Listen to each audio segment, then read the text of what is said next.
quick check. Am I audible? Am I visible? Okay, so I think I'm live on app as well, and I could see students are joining in. So let everyone join in. YouTube पर भी बच्चों जल्दी से आ जाओ, join कर लो, अपने दोस्तों को इन्फॉर्म कर दो that class have already been started and very very very good afternoon everyone. कैसे हो आप लोग? सबसे पहले ये बताओ. So after yesterday, I'm like 100% sure definitely तुम में से काफी लोगों का लॉ को लेकर स्पेशली परसेप्शन काफी बदला होगा, है ना? बहुत लोग लो नहीं, लॉ को लेकर लो थे, लेकिन अभी वो लोअर साइड थोड़ा सा कम हुआ होगा एंड डेफिनेटली कॉन्फिडेंस बढ़ा होगा. So very very very good afternoon to all. Okay, all those people who are still facing problem with the issues of how to log in the web या फिर अभी mobile का issue आ रहा है, connect नहीं कर पा रहे हो, तो ये जो आपको नंबर दिख रहा है स्क्रीन पर, आप इससे कनेक्ट कर सकते हो बिटवीन 10:30 टू से 6 o'clock and then your problem will be solve. Just give me a second. हाँ, एक साउंड बंद करनी भूल गई थी. कोई नहीं, हमारा ऐप बढ़िया है, नोटिफाई करवा देता है. Good afternoon, good afternoon, good afternoon. So yes, in the class I could see Nikhil, Toiba, Anushka, Tushar, Divyansh, Priya, Nehal, Vivek, Aditi, Krishna, Kashish. Very very good afternoon to you too, Prerna. And on YouTube I could see students are still joining in. खैर कोई बात नहीं, हम बहुत ज़्यादा wait नहीं कर सकते, सेशन शुरू कर ही देते हैं. क्या बोलते हो सब लोग? करें start? Ready everyone? Okay, so let us begin our day 2 of law. तो बहुत ही बड़ा सवाल, क्यों लॉ शुरू किया गया, कहाँ से आया ये law? Is it just that कि हमारा सिलेबस बढ़ाने के लिए ही ये सब्जेक्ट लॉन्च किया था, या फिर इसके पीछे कुछ एक्चुअली गहरी जरूरत थी? कल के सेशन के बाद आई एम वेरी मच श्योर आप इस सब्जेक्ट को अपने डे टू डे लाइफ से रिलेट कर पा रहे होगे. Right from going on the road और लेफ्ट साइड में चलना से लेकर हमारे फोन पर हमें किस तरह की भाषा यूज करनी है, तेज तेज हम लोग रात को बाहर जाकर क्यों नहीं चिल्ला सकते, गाड़ी किस डायरेक्शन में चलाने, सब कहीं ना कहीं लॉ से रिलेटेड है. लेकिन ये जानना बहुत ही इंपॉर्टेंट होता है कि लॉ शुरू कहाँ से हुआ. देखो, आज मेरे लिए बहुत ही आसान था और बहुत ही इंटरेस्टिंग हो जाता अगर मैं सीधा कॉन्ट्रैक्ट एक्ट शुरू कर पाती तो, है ना? मतलब दैट वुड हैव बीन तो बेस्ट सिनेरियो कि भैया मैं सीधा कॉन्ट्रैक्ट एक्ट शुरू कर रही हूँ और मेरे को कोई दिक्कत ही नहीं है. लेकिन अगर मैं आपको बेसिक्स ही ना पढ़ाऊं तो फायदा ही क्या? और अब तो वैसे भी वो आपके सिलेबस में, लेकिन एज आई सेड कि मैं रेगुलेटरी फ्रेमवर्क ना पूरी तरीके से अभी आप लोग को नहीं करा रही हूँ. What I am going to do is I gonna brief you about it, then will practically understand contract act and then हम उसका मिक्स एंड मैच करेंगे. ओके, चलिए. तो आई कुड सी अभी यूट्यूब पर भी बच्चे काफी आने लग गए हैं. मेरा लेक्चर नंबर 1 नहीं मिला रितिका आपको, तो यूट्यूब पे लाइव वाले सेगमेंट में जाओगे तो आपको कल वाला लेक्चर मिल जाएगा, है ना? कल ही हुआ था और आज तो प्लेलिस्ट भी डे एंड तक बन जाएगी. ओके, चलिए अब टाइम वेस्ट नहीं करते, अब फटाफट स्टार्ट करते हैं सेशन को. फर्स्ट मेरा इंट्रोडक्शन. मैं हूँ Swati Agarwal. I am co-founder of Ekagrata. I am a chartered accountant as well as company secretary, as well as मैंने अकाउंटिंग में बीकॉम ऑनर्स भी किया है and it's been 10+ years I have been teaching. CA और CS के अलावा मैंने बहुत सारे डिप्लोमास किए. जैसे जैसे आप लोग मेरे से पढ़ते रहोगे ना, वैसे वैसे you will get to know me a lot and I will get to tell you कि भैया सीए के साथ क्या क्या करना चाहिए. इंस्टाग्राम पे आप लोग मुझे फॉलो कर सकते हो और आप मेरा टेलीग्राम ग्रुप भी ज्वाइन कर सकते हो, which is law by C Swati Agarwal. Apart from that मुझसे कनेक्ट करने के बहुत तरीके हैं, वो ग्रेजुअली हम लोग सीख लेंगे. लेकिन एक और चीज जो मुझे आप लोगों से रिक्वेस्ट करनी है, if you like this session please do not forget to hit the like button on YouTube. Channel को सब्सक्राइब करना मत भूलो क्योंकि सेशन का नोटिफिकेशन आ जाता है once you subscribe the channel and bell icon को दबा देते हो तो. अपार्ट फ्रॉम दैट अगर आपको ये सेशन अच्छा लगता है तो आप लोगों से रिक्वेस्ट है कि आप प्लीज स्क्रीनशॉट लीजिए, हमें हमारी टीम को टैग कीजिए. ठीक है, मैं आपको बता दूंगी जी. अब हम सबको टैग कर सकते हो, हैशटैग एकाग्रता सीए यूज कर सकते हो, ताकि वो सारे बच्चे जो क्वालिटी एजुकेशन के लिए परेशान हो रहे हैं, जो क्वालिटी एजुकेशन को इधर उधर ढूंढ रहे हैं, वो अपनी डेस्टिनी पा सके. कहते हैं कि दुनिया में बहुत सारे दान होते हैं, लेकिन कहीं ना कहीं नो हाउ का दान अपने आप में बहुत बड़ा होता है। खैर आ जाइए आगे देखते हैं ये सब क्या चीजें हैं, ये भी बता देती हूँ। सो कमिंग टू दिस, जून 24 का हमारा बैच कल ऑलरेडी स्टार्ट हो चुका है 9 अक्टूबर से। ये हमारी एकाग्रता की टीम, जिसे पॉपुलरली सब लोग बाहुबली टीम कहते हैं। आई रियली रियली होप तुम लोग को बहुत मजा आ रहा होगा सबसे पढ़कर। मेरे कोर्सेज आप लोग देख सकते हो, इंडिविजुअली आप मेरा कोर्स भी ले सकते हो, आप कॉम्बो ले सकते हो जून 24 का, या फिर आप कॉम्बो ले सकते हो दिसंबर 23 का, डिपेंडिंग ऑन कि आपके एग्जाम कब है। अपार्ट फ्रॉम दैट, जो बच्चे स्पेशली मुझसे ऐप पर पढ़ रहे हैं, तुम लोग नोटिस बोर्ड पर जाकर एक ड्राइव का लिंक एक्सेस कर सकते हो। यहाँ नोट्स जैसे जैसे हम टॉपिक करते रहेंगे वैसे वैसे मैं आपके कंटेंट फोल्डर में डालती रहूंगी, वो इनक्रिप्टेड रहेगा, है ना, that you can not copy, that you can not download. Okay, बिल्कुल है तो शार, whether you are using app web, आपको हर जगह नोटिस बोर्ड का फीचर मिल जाएगा, तो you don't have to worry about it, each and every one of you can access this thing. ठीक है जी, चलिए, तो ये कुछ बेसिक चीजें थी, मैंने कहा शुरू करने से पहले तुम लोग को बता देती हूँ। ओके, अब सबसे इंपॉर्टेंट सवाल आता है हमारे लिए कि भाई ये लॉ होता क्या है ना। लॉ एंड ऑर्डर और ये वो बहुत सारी चीजें हम लोगों ने सुनी थी पुराने जमाने में। हम देखते थे कि राजा महाराजाओं के पास होते थे फरमान, है ना। अब laws, order, all those things are there, तो what are these actually is, correct, क्या होता है ये। तो अगर मैं बुक की डेफिनेशन पे जाऊंगी, देख रहे हो ये हमारे नोट्स से निकला हुआ है ना, मॉड्यूल में भी यही का। तो बुक कहती है law is a set of obligation and duties imposed by government by securing welfare and providing justice to society. India's legal framework reflect social, political, economic and cultural aspect of our vast diversified country। हमारा ये जो इतना diversified country है, हमारा जो देश है जिसमें इतनी इतनी सारी डाइवर्सिटीज है, उसका कल्चर, उसका सोशल, पॉलिटिकल, इकोनॉमिक स्ट्रक्चर जो है, वो सबको ध्यान में रखते हुए, हमारी सोसाइटी को जस्टिस देते हुए, सबका ध्यान रखते हुए, जो ऑब्लिगेशंस हमारे ऊपर इम्पोज की जाती है, जो हमें ड्यूटीज बताई जाती है, वो है लॉ। मतलब just imagine, can I just go out, आए क्या, can you all just go out और बाहर जाके एकदम से तुम्हारा मन किया और पत्थर उठा के किसी के भी घर पे मार सकते हो? टेल मी, क्या हम लोग ऐसा कुछ कर सकते हैं सड़क पे चलती हुई गाड़ियों के सामने आ जाए? अरे वो सब तो जाने दो, जब स्कूल में हम लोग बैठे होते थे और तेज आवाज में बात कर लेते थे तभी भी पनिशमेंट मिल जाता है। It is all a kind of law. तो लॉ को अगर बहुत ही सिंपल भाषा में हमें समझाना है ना, तो law is like a light in the dark room of ignorance and injustice. जहां पर भी हमें ऐसा लगता है कि सब कुछ ठीक नहीं चल रहा, इग्नोरेंस है, इनजस्टिस है, तो लॉ उस अंधेर कमरे में रोशनी का काम करती है। समझ गए? अरे वाह मनीष, कॉन्ग्रेचुलेशंस, क्या बात है। चलिए, नहीं नहीं यूट्यूब वाले बच्चों, तुम्हारी तरफ भी ध्यान दे रही हूँ, बिल्कुल चिंता मत करो। चलिए, तो यहां तक हो गया हमारा। अब हम बढ़ते हैं आगे। कमिंग टू दिस थिंग कि भैया लॉ आया कहां से, what was the source of law, है ना। लॉ कहां से निकला, लॉ बना कैसे, किसने बनाया लॉ को, किस तरीके से बनाया लॉ को, you know this is a important question कि भैया लॉ कौन है जिसने बना दिया था। सो लॉ का सोर्स होता है constitution. Now what is constitution? Have you all heard about constitution of India? Okay, तो दो क्वेश्चन है मेरे, किसने बनाया कॉन्स्टिट्यूशन और कब बना कॉन्स्टिट्यूशन। ये दोनों आंसर नॉर्मली सारे इंडियंस को पता होते हैं, इसलिए पहला किसने बनाया है कॉन्स्टिट्यूशन, दूसरा कब बना है कॉन्स्टिट्यूशन। जल्दी से मेरे को आंसर चाहिए, है ना। हाँ मैम हमें पता है कॉन्स्टिट्यूशन, अरे हम ऐसे डेली बनाते हैं कॉन्स्टिट्यूशन, कौन सी बड़ी बात है, नहीं ना। तो बताओ किसने बनाया, कब बनाया। लाइव क्लास की ये बेनिफिट होता है ना, ऐसे मैं टेस्ट ले सकती हूँ बीच बीच में। Okay, started, I just start getting answer, क्या बात है यहाँ भी।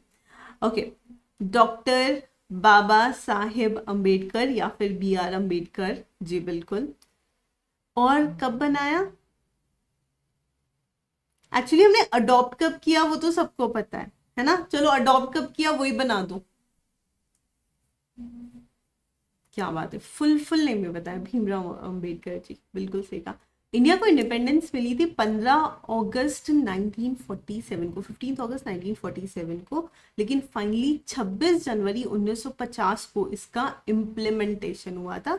कॉन्स्टिट्यूशन तो कुछ पहले ही बन गया था, लेकिन उसमें कुछ चीजें थी जिसको लेकर डिसएग्रीमेंट था, जम्मू एंड कश्मीर या कुछ स्टेट्स को स्पेशल पावर्स देने को लेकर, तो उस कारण से वो डिस्कशन में थोड़ा सा डिले हो गया था और फाइनली वो अडॉप्ट हुआ या फुल्ली एग्जिस्टेंस में आया 1950 में। तो क्या उससे पहले हमारे देश में रूल्स नहीं होते थे, लॉज नहीं होते थे? होते थे, लेकिन तब तक हम किसी और की गवर्नमेंट के रूल्स कहीं ना कहीं फॉलो कर रहे थे।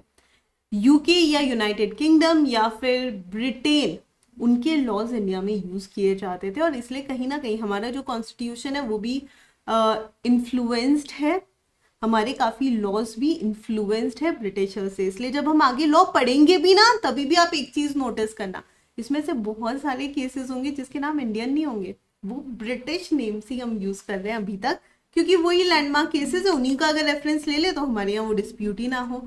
तो अच्छा है ना किसी और की गलतियों से सीखना। तो हमारे सारे कानून जो है वो कानून कहाँ से आते हैं? कॉन्स्टिट्यूशन से आते हैं। ओके, और कानून को बनाता कौन है? ये देख लो, ये है हमारा नया parliament. It's actually this beautiful. तो मैंने सोचा एक ऐसा ही जिफ डाल देती हूँ ना जहाँ पे पार्लियामेंट के भी दर्शन हो जाएंगे। सो खैर, लॉ के सोर्सेस क्या क्या होते हैं? कॉन्स्टिट्यूशन सबसे पहले, क्योंकि कोई भी कानून कॉन्स्टिट्यूशन के बियॉन्ड नहीं जा सकता। Just for an example, like हमारे घर में अगर हमारा कोई बड़ा भाई बहन है तो उसको हम पटाख करना कह सकते हैं, यार मेरे को ना पिकनिक पे जाना है, 1 आध घंटा लेट हो जाऊंगा, तू घर पे संभाल लेना। वहां तक की बात है, वो संभाल लेगा। तभी मम्मी आ जाती है और कहती है कल घर पे टाइम पे आ जाना, बिल्कुल लेट नहीं करोगी। क्या मम्मी के बियॉन्ड हमारा भाई बहन जा सकता है? नहीं। फिर हम मम्मी को बताते हैं, यार मम्मी आपको नहीं पता यार कितनी इंपॉर्टेंट पिकनिक है, प्लीज जाने दो हमको, प्लीज जाने दो। मम्मी पिघल जाती है, मम्मी मान जाती है। तभी दादा दादी आ जाते हैं और वो कह देते हैं बिल्कुल नहीं, घर में पूजा है, चुपचाप सब लोग टाइम पे आ जाना। अब क्या उनके बियॉन्ड मम्मी जा सकती है? नहीं। समझ रहे हो? तो कहीं ना कहीं लॉ मम्मी है और कॉन्स्टिट्यूशन ग्रैंड पेरेंट्स है, उसके ऊपर कोई लॉ जा ही नहीं सकता। सो कॉन्स्टिट्यूशन कहीं ना कहीं बाउंड्री डिसाइड करता है जिसके बियॉन्ड हमारा कोई भी कानून नहीं जा सकता। So that is constitution. Statutes और लॉज जो पार्लियामेंट में बनाए हैं उसको भी ध्यान में रखना पड़ता है किसी नए कानून को आने से पहले। स्टेट असेंबलीज ऑब्वियसली, प्रेसिडेंट्स और judicial decisions of various court, अलग अलग कोर्ट अलग अलग समय पे अलग अलग डिसीजंस लेते हैं, हमें उन सब को भी ध्यान में रखना पड़ता है जब भी हम कोई नया कानून बनाते हैं। और हमारे देश की जो कस्टम्स है, बिलीव्स है, हमारा जो यूसेज है, उसे भी हमें ध्यान में रखना होता है बिफोर फाइनली कोई कानून एग्जिस्टेंस में आए। लेकिन एक और सवाल, क्या कॉन्स्टिट्यूशन और कानून सेम होते हैं या अलग अलग होते हैं? Is there any difference between constitution of India and Indian laws, या सब कुछ सेम है? अरे सेम है जय, कोई फर्क नहीं है। बोलो बोलो बोलो। Is constitution of India is same as Indian laws, या लॉज और कॉन्स्टिट्यूशन में कोई डिफरेंस है? जी शनॉय, बिल्कुल बिल्कुल करेंगे हम लोग, फिलहाल यहाँ पर फोकस कर लो। ओके, कुछ लोग कह रहे हैं डिफरेंस है मैम, ऑब्वियसली कॉन्स्टिट्यूशन अलग है, लॉ अलग है। What do you say, different और same? Not same, okay, they are different. And what is the difference? कानून का एक स्पेसिफिक दायरा होता है ना? तो अगर मैं बात करूं रोड ट्रैफिक लॉज की, तो वो सिर्फ रोड ट्रैफिक के बारे में बात करेंगे, वो जनरल और किसी चीज के बारे में बात नहीं करेंगे। अगर मैं क्रिमिनल प्रोसीडिंग्स की बात करूं तो वो सिर्फ क्रिमिनल लॉज के बारे में बात करेंगे। अरे इनकम टैक्स, वो सिर्फ इनकम टैक्स के बारे में बात करता है, बाकी सही गलत के बारे में बात ही नहीं करता। आपको पता है, जब मैं स्टूडेंट थी तो एक बार मैंने अपने टीचर से पूछा इनकम टैक्स को लेकर कि हमें बोला गया है कि भैया कोई भी इनकम हो उस पर टैक्स दे दो, तो इनकम टैक्स डिपार्टमेंट आपको परेशान नहीं करता। तो मान लो एक स्मगलर है, स्मगलर भी इनकम अर्न कर रहा है। तो अगर वो स्मगलर ईमानदारी से टैक्स देता है, क्या इसका मतलब ये है कि इनकम टैक्स डिपार्टमेंट उसको परेशान नहीं करेगा? And you know what was the answer? Yes. अगर कोई स्मगलर है और वो अपनी स्मगल्ड इनकम पे टैक्स दे रहा है, तो इनकम टैक्स डिपार्टमेंट कहता है तुम्हारी इनकम वाइट इनकम है भैया, कोई प्रॉब्लम नहीं है, तुम हमारी तरफ से बिल्कुल फ्री हो। यानी कि उनको इस चीज से मतलब ही नहीं है कि बंदा इलीगल काम कर रहा है ना, क्योंकि उनके एक्ट में टैक्स मिल गया, लीगल है, वाइट इनकम है। एंड ये एक लिमिटेशन होती है कहीं ना कहीं हर एक कानून की कि वो दूसरे कानून में नहीं घुसता। हाउएवर कॉन्स्टिट्यूशन एक जनरल बाउंड्री बनाता है कि देश में हम क्या कर सकते हैं, क्या नहीं कर सकते हैं। ये हमारे कल्चर को डिफाइन करता है, ये हमारी लैंग्वेज को डिफाइन करता है। ये एक नॉर्मल सिटीजन के राइट्स, लाइबिलिटीज, ऑब्लिगेशंस, ड्यूटीज सब डिफाइन करता है। इतना ही नहीं, इंडिया में सिटीजन कौन होगा नहीं होगा वो भी कॉन्स्टिट्यूशन डिफाइन करता है। So it is way broader. Okay, क्या बात है, काफी बच्चों को पता था इस बारे में, स्मार्ट है। अच्छा, एक और चीज बिफोर वी प्रोसीड अहेड, एक इंपॉर्टेंट अनाउंसमेंट। आज का सेशन तुम लोग को बहुत ध्यान से सुनना है। क्यों? क्योंकि सेशन जब एंड होगा, है ना, सेशन जब खत्म होगा तो मैं एक क्वेश्चन पूछूंगी। उस क्वेश्चन का आंसर आप यूट्यूब के कमेंट्स में लिख सकते हो, और जिसका आंसर सबसे ज्यादा सही होगा उसको कल शाउट आउट मिलेगा। ठीक है? So you know this is one of your motivation जिससे तुम क्लास में ध्यान दोगे। Isn't it nice? चलो, तो गवर्नमेंट ऑफ इंडिया एक्ट, अरे ये क्या है? ओरिजिन। अगर तुम मुझे कहोगे कि लॉज का ओरिजिन क्या है, कानून का ओरिजिन क्या है, तो एंशिएंट सिविलाइजेशन से लॉज तो थे, है ना। अकबर के जमाने में भी थे, श्री राम के जमाने में भी थे, जीसस क्राइस्ट के टाइम पर भी थे। So you name the emperor, Ashoka the great, किसी का भी नाम ले लो, अलेक्जेंडर का किंगडम। अरे कोई किंगडम ही ढंग से फंक्शन नहीं कर पाता अगर कोई कानून ना होता तो इसीलिए whether we talk about Victoria, whether we talk about any king, laws तो तब से है। ठीक है, लेकिन हमें लॉ की हिस्ट्री से लेना देना नहीं है, हमें एक चीज से डेफिनेटली लेना देना है कि भैया हमारे इंडिया में लॉज कब से आए, और एक और चीज से लेना देना है उस लॉ को हमारी इंडियन गवर्नमेंट ने कब से अपनाना चालू किया। दूसरी चीज, एक और बहुत खास चीज, इंडियन लॉज तो आए वो तो ठीक है, इंडिया में कानून आया वो तो ठीक है, लेकिन वो कानून लाने का पावर कब से आया इंडियन गवर्नमेंट के पास, तो फिर यहां पर देखना। यूनाइटेड किंगडम, जो कि कहीं ना कहीं हमारे रूलर्स हुआ करते थे 200 सालों के लिए, उनके पार्लियामेंट में एक एक्ट पास हुआ जिसका नाम था गवर्नमेंट ऑफ इंडिया एक्ट। देख रहे हो? तो ऐसा नहीं है कि हमें ऐसे इंडिपेंडेंस मिल गई थी, हमें इंडिपेंडेंस मिलने से पहले बकायदा ब्रिटिशर्स ने प्रॉपरली अधिकार ट्रांसफर किया था, और उन्होंने कहा कि भैया आप गवर्नमेंट बना लो। दूसरा, अगर हम लोग वर्ल्ड मैप देखते हैं तो वर्ल्ड मैप में इंडिया का साइज देखो, और बाकी अगर किसी भी और कंट्री का, जो कोई भी नॉर्मल कंट्री का हम साइज देखते तो कंपैरेटिवली आपको समझ में आएगा कि इंडिया काफी बड़ा है ना। तो इतने बड़े कंट्री को मैनेज करने के लिए उन्होंने कहा कि हम तुमको समझाते हैं, तुम यूनिटरी और फेडरल सिस्टम अपनाओ। इतना ही नहीं, इस देश को अलग अलग स्टेट्स में डिवाइड कर लो और हर स्टेट को अपना पावर दे दो, ताकि आगे जाकर कोई डिस्प्यूट ना हो। ओके, सो 1935 में एक्ट पास किया, 1937 में फेडरल कोर्ट और एडवाइजरी भी बना दी, अपीलेट जुरिस्डिक्शन बना दिया, सिविल और क्रिमिनल केसेस एडवाइजरी जुरिस्डिक्शन किस तरीके से होगा, फेडरल कोर्ट्स किस तरीके से वर्क करेंगे, गवर्नर्स का क्या काम होगा, और किस तरीके से ओवरऑल हियरिंग होगी। फाइनली जब ये पूरा सिस्टम इम्प्लीमेंट हो गया तो इंडिया का अपना एक फेडरल कोर्ट आया जिसका नाम था सुप्रीम कोर्ट ऑफ इंडिया। आप लोगों को वैसे पता होगा, लेकिन काफी लोगों को जान के हैरानी भी होगी कि हमारा जो जुडिशियल सिस्टम भी है वो ब्रिटिशर्स से बहुत ज्यादा इंस्पायर्ड है। कैसे एग्जाम्पल दूं?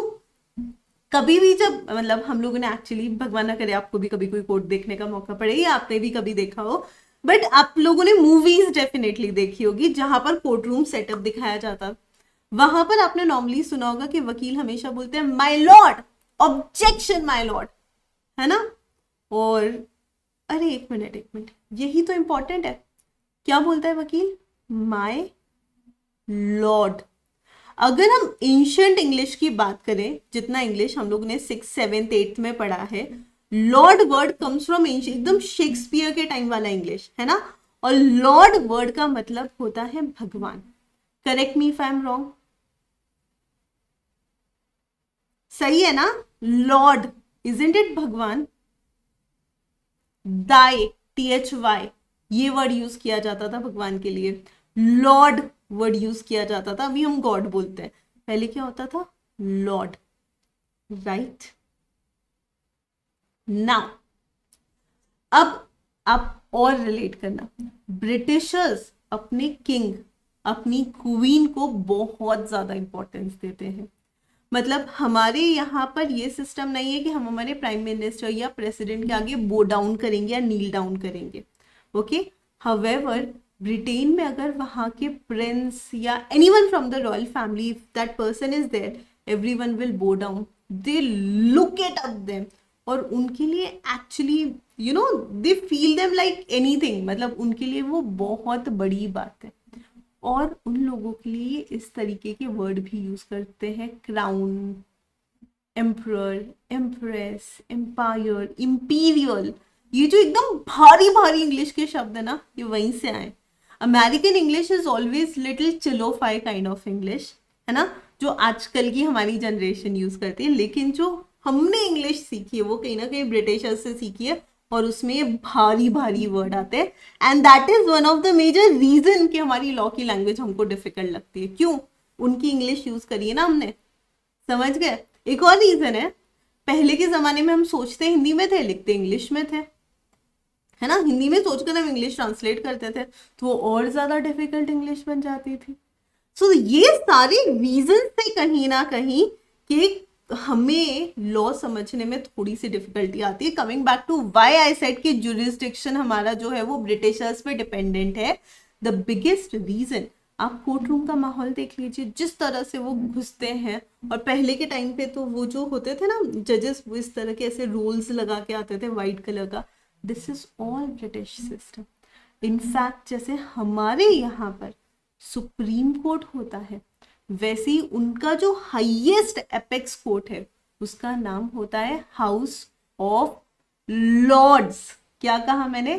House of Lords. अरे उनके यहाँ के तो स्टेडियम का नाम भी लॉर्ड्स है, समझ रहे हो? तो अल्टीमेटली ये वर्ड उन्हीं के यहाँ का है जिसे हमने अडॉप्ट कर लिया, और हम भी जज साहब को योर मेजेस्टी की जगह बोलते हैं my Lord. Clear?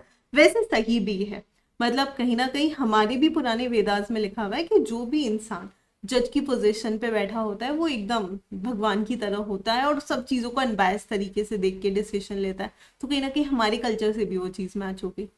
Okay, this is how the jurisdiction, the entire thing happened. अब सबसे इंपॉर्टेंट सवाल, भैया ये लॉ बनता कैसे है? अब एक बार प्रोसेस समझ लेते हैं। Okay, can you all see the screen? Is the screen visible to everyone clearly? थोड़ा सा इंपॉर्टेंट है इसलिए। ओके, कभी भी कोई लॉ बनने से पहले जो उसका रफ डॉक्यूमेंट होता है ना, जो उसका बेसिक वाला बेयर डॉक्यूमेंट होता है, उसको हम कहते हैं बिल। क्या कहते हैं उसको हम? ये अरे ये दिख रहा है तुमको? बिल। यहाँ पर तुम स्क्रीनशॉट ले सकते हो, इसको इंस्टा पे डाल सकते हो, है ना? मतलब दिस इज रियली क्यूट। इतना क्यूट बिल तो आज तक किसी कोर्ट में नहीं आया होगा। यार थोड़ा सा ऐसे एनर्जेटिक रहो, रे लोई तो पढ़ रहे हो। जहाँ प्रॉब्लम आती है तुम लोग मेरे को बोल सकते हो, मैम प्लीज रुक जाओ यार, मैम एकदम ऐसे फीलिंग नहीं आ रही, तो हम लोग और एग्जाम्पल लेंगे। It's all about feel. Okay, ये देखो, ये है हमारा पार्लियामेंट, सुप्रीम कोर्ट, सब एक जैसे दिखते हैं, है ना? लेकिन फिलहाल इसको पार्लियामेंट अज्यूम कर लेते हैं। ओके, ये है लॉ बनने से पहले का डॉक्यूमेंट जिसको हम कहते हैं बिल। होटल वाला बिल नहीं, समझ लो। एक तो होता है हमारा, एक सेकंड रुको, जूम करने को बोला इन्होंने, चलो अभी मुझे लगता है सबको और जबरदस्त क्लियरली दिख रहा होगा, है ना। तो ये वो होटल वाला बिल नहीं है जो तुम अपने किसी के साथ जाकर बनाते हो लंबा चौड़ा, वो नहीं। ये है पहले जो बेसिक बेबी लॉ होता है ना, जो पास होने से पहले वाला होता है, उसको हम कहते हैं बिल। तो मान लीजिए पार्लियामेंट के दोनों हाउसेस कोई लॉ, नया लॉ बनाना चाहते हैं, तो लॉ एवी नहीं बना सकते, वो उसको ड्राफ्ट करके उनको पहले राज्यसभा लोकसभा ये सुना होगा ना आपने, फर्स्ट हाउस सेकेंड हाउस, सो वहां से क्लियरेंस लेना पड़ता है, फिर प्रेसिडेंट से क्लियरेंस लेना पड़ता है, और तब जाकर कहीं वो पास होता है। अब चाहे वो स्टेट का बिल हो, कोई कोई लॉज होते हैं ना जो स्टेट स्पेसिफिक होते हैं, और कोई होते हैं इंडिया स्पेसिफिक। तो अगर वो स्टेट स्पेसिफिक है गवर्नर, इंडिया स्पेसिफिक है प्रेसिडेंट, हावेवर प्रोसेस सेम होगा। ध्यान से देखना, कुछ देर में आप लोग का चैट नहीं देख पाऊंगी। तो सबसे पहले जब बिल इंट्रोड्यूस होता है ना, that is the first step. Okay, sorry, हाँ जी, सबसे पहले अगर कोई बिल इंट्रोड्यूस होता है, यानी नया लॉ का पार्लियामेंट में डिस्कशन होता है कि हमें ऐसा लगता है कि किसानों के वेलफेयर के लिए हमें ये नया कानून लेकर आना चाहिए, उसकी प्रॉपर हियरिंग होती है ना। पूरा हम सुनते हैं कि भैया किस बारे में कानून ला रहे हो, क्या ला रहे हो। एक्चुअली अगर आपको ये सीन देखना है तो नया लॉ तो नहीं, लेकिन हर साल फरवरी में इनकम टैक्स में चेंजेस होते हैं, है ना, जिसको हम बोलते हैं नया फाइनेंस एक्ट आ गया है, नया बजट आ गया, तो उस समय आपको ये सीन देखने को मिलेगा। तो प्रॉपर हियरिंग होती है, ठीक है। अगर उस हाउस में मेजॉरिटी उसके फेवर में डिसीजन ले लेती है, majority of the represented members को ऐसा लगता है ना कि यार ये तो बहुत काम का लॉ है, इसको तो पास होना चाहिए, और वो उसके फेवर में वोट कर देते हैं, तो वो जाता है दूसरे हाउस के पास। दूसरे हाउस में जब उसकी हियरिंग हो जाती है, और मान लो वो लोग कहते हैं नहीं यार वैसे तो अच्छा है, लेकिन उसमें थोड़े से चेंजेस की जरूरत है, अब यहाँ क्या हुआ, उन्होंने कहा यार नहीं चेंज करो, इसमें ये गड़बड़ है, तो अब क्या होगा, वापस चेंज होगा, चेंज होके वापस हियरिंग होगी, वापस हियरिंग होगी, देख रहे हो यहाँ पे, ये ओरिजिनल हाउस में रिटर्न हो जाएगा, चेंजेस होंगे, वहां से वापस अप्रूव होके इनके पास आएगा, फिर अगर इन्होंने वापस चेंजेस बोल दिया ना, तो वापस ऐसे घूम के जाएगा और फिर वापस आएगा। इस तरह से ये ऐसे ऐसे ऐसे गुल गुल घूमता रहता है, जब तक दूसरा हाउस भी इसको अप्रूव नहीं करता बिना चेंजेस के। जैसे ही अप्रूव हो जाता है, उसके बाद में वो चला जाता है गवर्नर के पास। गवर्नर या फिर president, as I said, state law है तो गवर्नर, और नेशनल लॉ है तो प्रेसिडेंट। अगर वो बिना किसी चेंजेस के अप्रूव कर देते हैं, लॉ बन गया।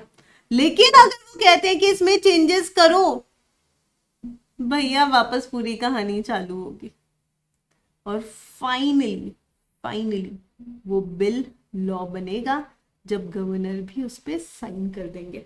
अब आपको ऐसा लगता होगा मैम क्या ही टाइम लगता होगा, कौन सी बड़ी बात है लॉ बनने में, है ना। हाँ मतलब मैंने भी जब पहली बार पढ़ा था ना, आई थॉट द सेम, कौन सी बड़ी बात है, 3 हाउसेस, थोड़ा सा डिस्कशन, गवर्नर का सिग्नेचर, ये तो बहुत ही इजी प्रोसेस है, कोई प्रॉब्लम नहीं होती होगी। बट देन आई रियलाइज्ड कि जो फास्ट टैग लॉज हैं, जो बहुत फटाफट पास होने वाले लॉज हैं, उनको भी सालों लग जाते हैं।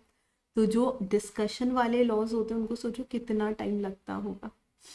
LLP act, limited liability partnership act, वो तो पास करना ही था, लेकिन वो भी बिल जब तक लॉ बना तब तक 2-2.5 साल हो गए। कंपनीज एक्ट 2013, वो तो बनना ही था, पुराना कंपनीज एक्ट था, उसमें अमेंडमेंट करनी ही थी, उसमें कोई दिक्कत नहीं थी। सालों तक डिस्कशन चला, सालों तक ड्रैग हुआ, तब जाकर वो लॉ एग्जिस्टेंस में आया। एक सेकेंड, यानी कानून बनाना भी बच्चों का खेल नहीं है, it's a long lengthy process, समझ गए, बड़ी डिफिकल्ट चीज है ये। तो कैसे बनता है कोई भी बिल लॉ, उनको बहुत सारे पड़ावों से गुजर गुजर के जाना पड़ता है, और अगर हर तरीके से उसके ऊपर से सब चीजें निकल गई तब जाकर वो बनता है law. Do we understand this process? आया सबको अच्छे से समझ में? क्लियर हुआ? चिंता मत करो, प्रैक्टिकली जब हम लोग रेगुलेटरी फ्रेमवर्क करेंगे ना, हम लोग बकायदा लॉ पास करके देखेंगे, ठीक है?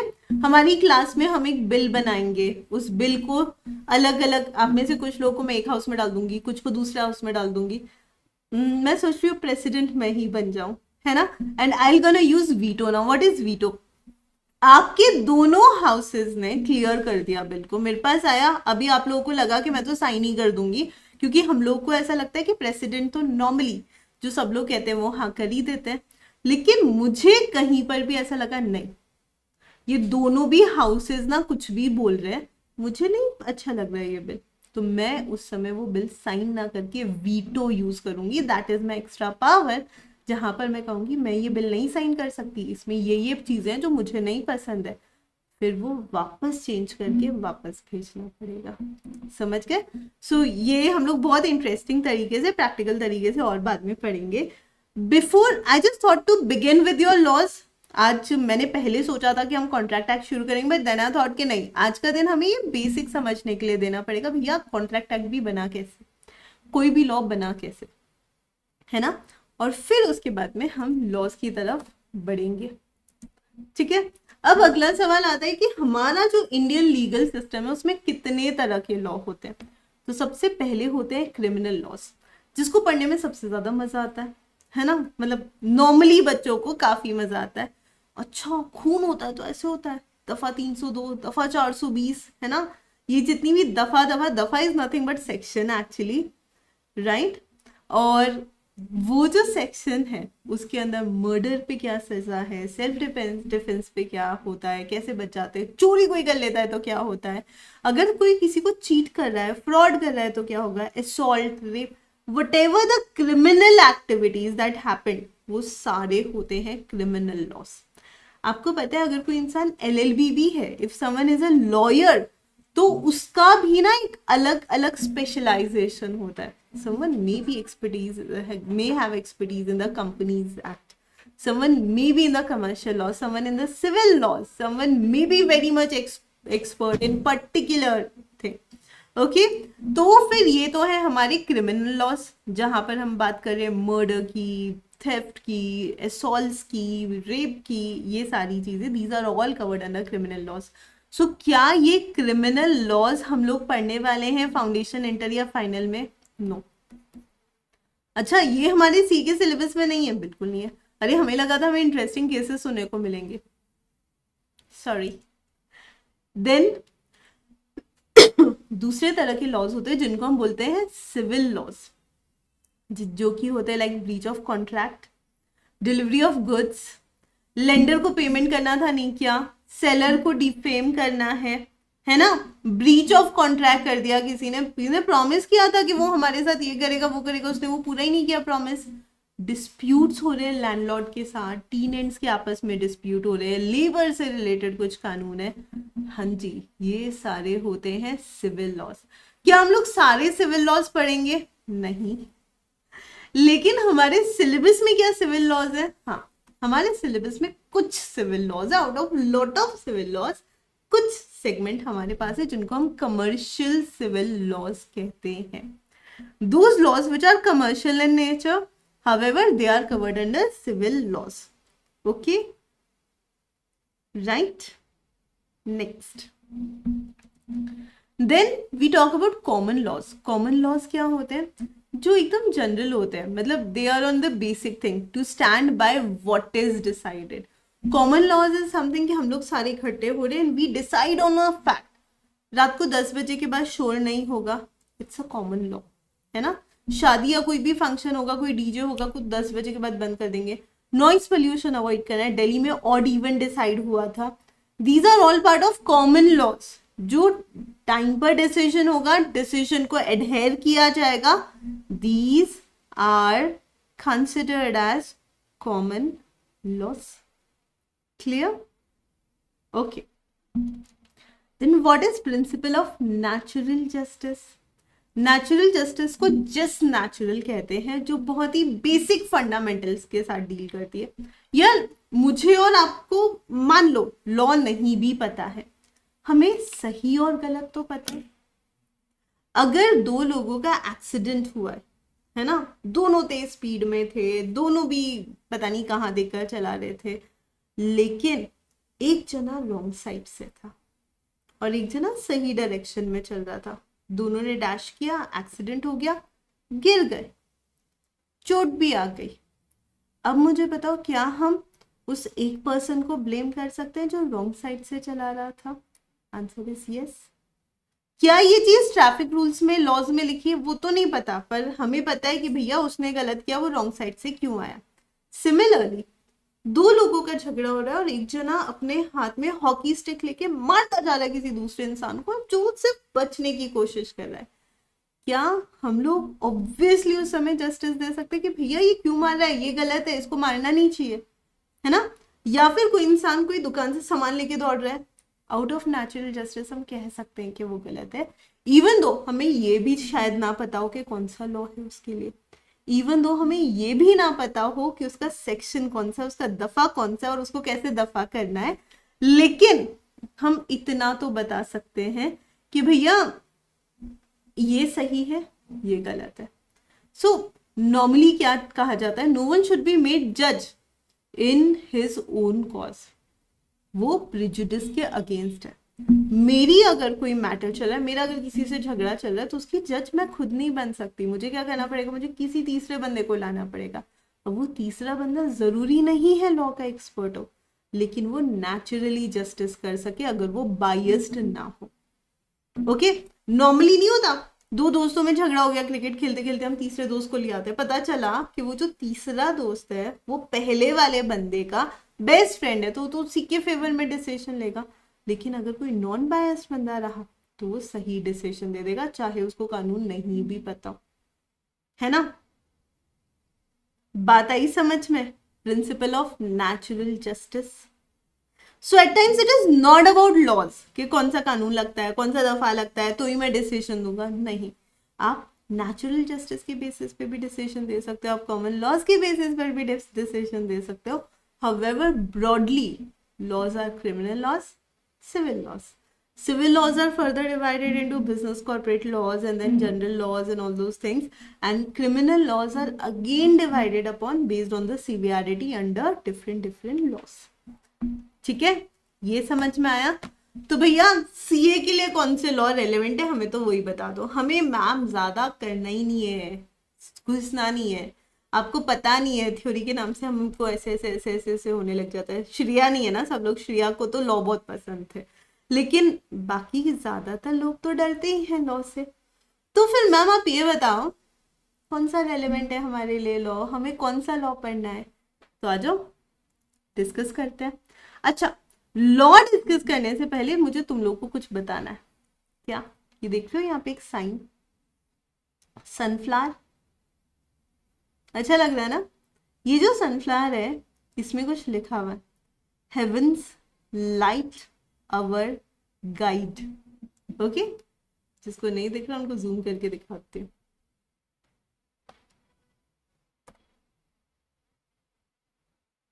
आई थिंक अभी काफी लोगों को दिख गया होगा, है ना? प्रिटी मच विजिबल दिख गया जी। आयुष, डेमो सेशन चल रहे और डेमो सेशन में भी हमारी पढ़ाई चालू हो गई है आज से। Okay, so what does this means, like heaven's light our guide. So जैसे हमारे कानून है उसमें आप हमेशा देखोगे हमारा नेशनल एम्बलम दिखता है और जिसके नीचे लिखा होता है सत्यमेव जयते, right?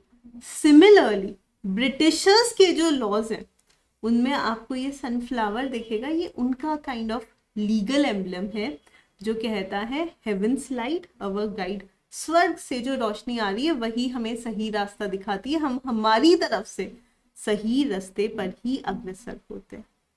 Okay, so thank you विवेक, और विवेक की सारी पीपीटी मैं उस ड्राइव पर अपलोड कर रही हूँ, ठीक है, so that you can download and you can start your self studies. Module नहीं भी आए तो तुम्हारी पढ़ाई चालू हो जाएगी, और मॉड्यूल भी वहां पे डाउनलोड करके डाल दिया मैंने।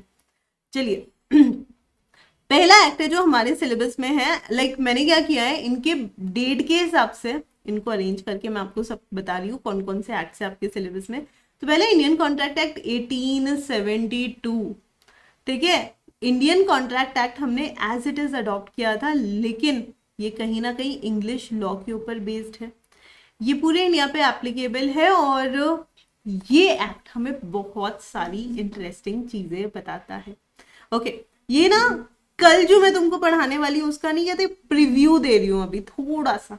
कभी कभी नहीं होता वो ट्रेलर आता है ना सीरियल में, अगला नेक्स्ट एपिसोड अपकमिंग, क्या बोलते हैं उसको, प्री कैप, है ना। तो कल मैं जो तुमको पढ़ाने वाली हूँ, कल के पीपीटी का प्री कैप है ये कल का पीपीटी है हमारा। तो इंडियन कॉन्ट्रैक्ट एक्ट 1872 हम लोग शुरू कल करेंगे, लेकिन कॉन्ट्रैक्ट क्या होता है उसको थोड़ा सा समझ लेते हैं, है ना। प्री कैप ऐसे इंटरेस्टिंग होना चाहिए, तब जाकर नेक्स्ट डे का शो देखते हैं बच्चे। तो इधर ही दिख रहा होगा तुमको, ये इधर दिख रहा है, इधर, हाँ ये वाला। तो ये जो प्री कैप है ये ध्यान से देखना। स्टेशनरी मैंने बता दिया, all I want is a black pen और 250 पेज का रजिस्टर, दैट्स इट। ओके, ध्यान से देखो, टीजर, थैंक यू तुषार। तो ये जो टीजर है ना, ये ध्यान से देखना और समझने की कोशिश करना, कॉन्ट्रैक्ट क्या होता है तुमको समझ में आ जाएगा। मतलब सोचो पूरा पहला यूनिट, पहला चैप्टर जिसके 9 यूनिट है, वो एक एग्जाम्पल में तुमको समझ में आने वाला है। तो अपनी कुर्सियों की पेटियां बांध दीजिए और बहुत ध्यान से ये वाला एग्जाम्पल देखना, और मुझे पूरा यकीन है कि तुम लोग को इंटरेस्ट बढ़ाएगा इसके अंदर, क्योंकि एक सीए स्टूडेंट तो पढ़ाई में ये सारी चीजें ढूंढ लेता है। आइए देखते हैं, जब भी हम कॉन्ट्रैक्ट एक्ट पढ़ेंगे तो हम पहला चीज जो वहां सीखते हैं वो होता है ऑफर, या फिर हम उसे कहते हैं प्रपोजल। ओके, टू ऑफर और प्रपोज मतलब क्या, वही हम बैठे हैं और हमारे सामने से कोई जा रहा है या जा रही है, और उसे देख के हमें ऐसा लग रहा है यही तो है वो, है ना। लेकिन सामने वाले को हमें बताना तो पड़ेगा कि तुम ही हो वो, तो हमें जाकर उसको क्या करना पड़ेगा, हमें उसे जाकर प्रपोज करना पड़ेगा, हमें उसे ऑफर देना पड़ेगा कि जब से मैंने तुम्हें देखा है बस मैं तुम्हें ही देख रही हूँ, और तुम्हें देखकर मुझे एक चीज समझ में आ गई है कि शायद तुम वही हो जिसके साथ मैं अपनी आगे की जिंदगी देख सकती हूँ। तो क्यों ना एक काम करें, बचा हुआ टाइम एक दूसरे के साथ स्पेंड करें, ताकि हम दोनों ये देख सके कि क्या ये लाइफ साथ में देखी जा सकती है ना। मतलब अच्छा खासा प्रपोजल है ये भी। अब सीएस तो ऐसे ही देखते हैं, नहीं तो थोड़ा सा फाइनेंस मिक्स हो जाता है। ये वाइट वाला पार्ट स्टडी मटेरियल ऑर्डर, हाँ बिल्कुल कर सकते हो। चलिए लाइंस फनी थी ना। ओके, सीए की तरह बोल के देखती हूँ। जब से मैंने तुम्हें देखा है मुझे ऐसा लग रहा है कि मेरी लाइफ की बैलेंस शीट अब फाइनली टैली हो जाएगी। शायद तुम वही डेटर हो जिसका एडजस्टमेंट मैं नहीं समझ पा रही हूँ, तुम वही मेरे ट्रायल बैलेंस के एरर हो जिसकी वजह से शायद मेरा ट्रायल बैलेंस नहीं मैच हो रहा था। शायद तुम वही छुपे हुए सस्पेंस अकाउंट हो जिसके मिलने से फाइनली मुझे मेरे सीए के एग्जाम में भी सक्सेस मिल सकती है। तो क्या तुम मेरे साथ कुछ समय बिता सकते हो, ताकि हम दोनों मिलकर ये डिसाइड कर सके कि क्या हम फ्यूचर में अपनी एसेट्स और लाइबिलिटीज साथ में मिलकर बना सकते हैं या नहीं। Not bad, I am good, करना चाहिए था यार मुझे। चलिए, तो ये तो था हमारा proposal. Okay, step number 1 of contract. तो कभी भी किसी को अगर हमें कॉन्ट्रैक्ट में एंटर करवाना है तो सबसे पहले क्या करना पड़ेगा, क्लियर प्रपोजल। समझ कर। अब आपको पता है आपने भी किसी को प्रपोज किया हुआ है, नहीं पता है तो करने वाले हो, या इट्स जस्ट सीए थिंग्स। तो डू यू नो आपने किसी को प्रपोज किया हुआ है या करने वाले हो? किसको? अभी कोई कहेगा मैम मम्मी घड़ी आप कैसी बातें कर रहे हो, no I am very serious. तुम में से हर इंसान ने ऑब्वियसली प्रपोज किया हुआ भी है, नहीं तो करने वाले हो। किसको? अगर मम्मी पापा हैं तो वो भी सुन ले कि भाई देख लो बच्चे करने वाले हैं प्रपोज, लेकिन किसको? मैं अभी से बता रही हूँ 100% करने वाले हो अगले 2 महीने के अंदर अंदर। Institute of chartered accountants of India में जब तुम रजिस्ट्रेशन फॉर्म भरते हो ना बेटा, आप आईसीआई को ऑफर ही कर रहे हो कि हम आपके स्टूडेंट बनना चाहते हैं, प्लीज एक्सेप्ट कर लो। सोशल स्टेटस का सवाल है, लोगों के सामने बोलने में आपको नहीं पता कितना अच्छा लगेगा। आई एम अ सीए स्टूडेंट। तो you are going to actually offer Institute of Chartered Accountants of India that we want to be your student, that is going to be your proposal to ICI। इसलिए तो CA students के और कोई नहीं होता। हमारा proposal, acceptance, agreement, contract वहीं तक रह जाता है जब तक सीए नहीं बनते तब तक। तो वो होगा तुम्हारी लाइफ का one of the biggest proposal and very long term commitment. नहीं, अब मुझे लगता नहीं तुम में से ज्यादा कोई सोच सकता है। अभी तो कुछ लोगों ने वो प्रपोजल कर दिया है, कुछ लोग करने वाले हैं। ओके, स्टेप नंबर 2 होता है एक्सेप्टेंस।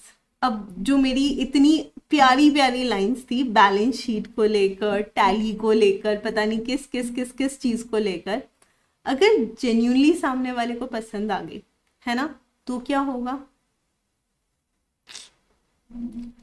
तुम ही हो एक्चुअली एक्सेप्टेंस होगा यार। जैसे इंस्टीट्यूट जब तुम्हारा रजिस्ट्रेशन फॉर्म देखकर अगर सेटिस्फाई हो जाती है तो आईसीआई क्या करेगा? उसको एक्सेप्ट कर लेगा। सोचो, एक बार सोचो, आईसीआई को प्रपोज करना ही है, अब नहीं छुपा सकते उससे। एग्जैक्टली। तो अभी कुल मिलाकर अगर कोई ऑफर है और ऑफर का एक्सेप्टेंस आ जाता है ना, आप किसी को प्रपोज करते हो और सामने वाला या सामने वाली आपको हाँ कह देती है, तो क्या होगा? अब बेटा अब फंसे, तो कहते ना अब सही जगह फंसे। 2 होटलों के बिल, बढ़ाओ अपना खर्चा, मम्मी पापा से पॉकेट मनी लो अब एडवांस में। ओके, ये वो वाला प्रपोजल और एक्सेप्टेंस था। अगर आप आईसीआई वाला प्रपोजल और एक्सेप्टेंस की बात कर रहे हो तो बस काम हो गया। अब क्या करोगे? क्लासेस अटेंड करेंगे, रिवीजन करेंगे, फिर रिवीजन करेंगे, फिर टेस्ट सीरीज देंगे, फिर वापस रिवीजन करेंगे क्योंकि ऑब्वियसली टेस्ट सीरीज का रिजल्ट पहली बार में तो कहीं आएगा, फिर वापस क्लासेस अटेंड करेंगे, फिर पढ़ाई करेंगे। बस यही तो है हमारा एग्रीमेंट।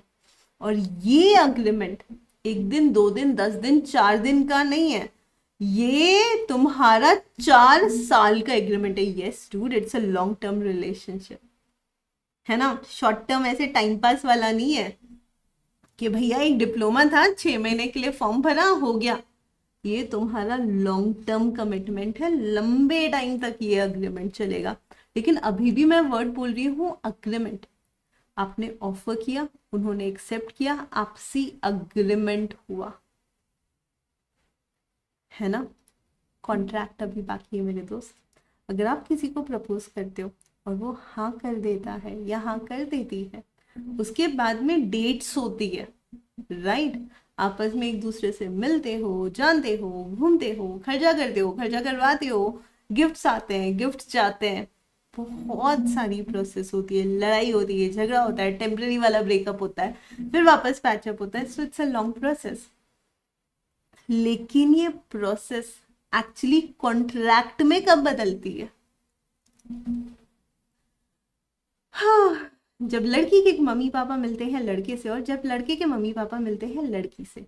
जब लड़की के मम्मी पापा को लड़का पसंद आता है और लड़के के मम्मी पापा लड़की को पसंद करते हैं, और फिर वो लोग आपस में मिलते हैं और लड़के के मम्मी पापा को लड़की के मम्मी पापा और लड़की के मम्मी पापा को लड़के के मम्मी पापा पसंद आ जाते हैं।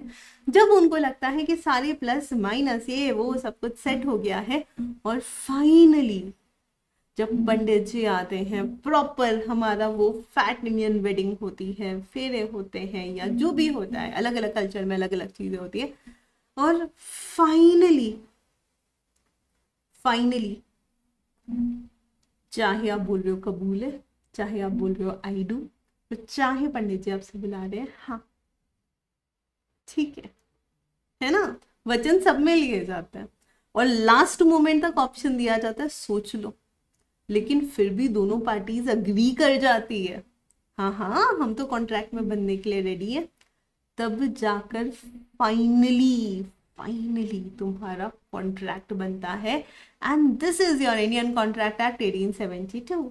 कैसा लगा?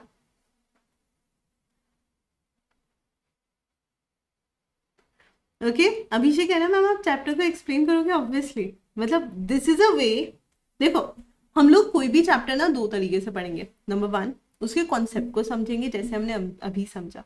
दूसरा, जो प्रॉपर नोट्स है, जो मैंने आपको लॉ का डेफिनेशन दिखाया था उस तरीके से जो प्रॉपर नोट्स है, फिर हम मॉड्यूल से एक एक लाइन, मतलब मेरे नोट्स में module is completely covered, 100% covered, तो मेरे नोट्स से मैं तुमको एक एक लाइन पढ़ाऊंगी, उसको समझाऊंगी, उसका एग्जाम्पल दूंगी, एंड देन हमारा चैप्टर खत्म होगा।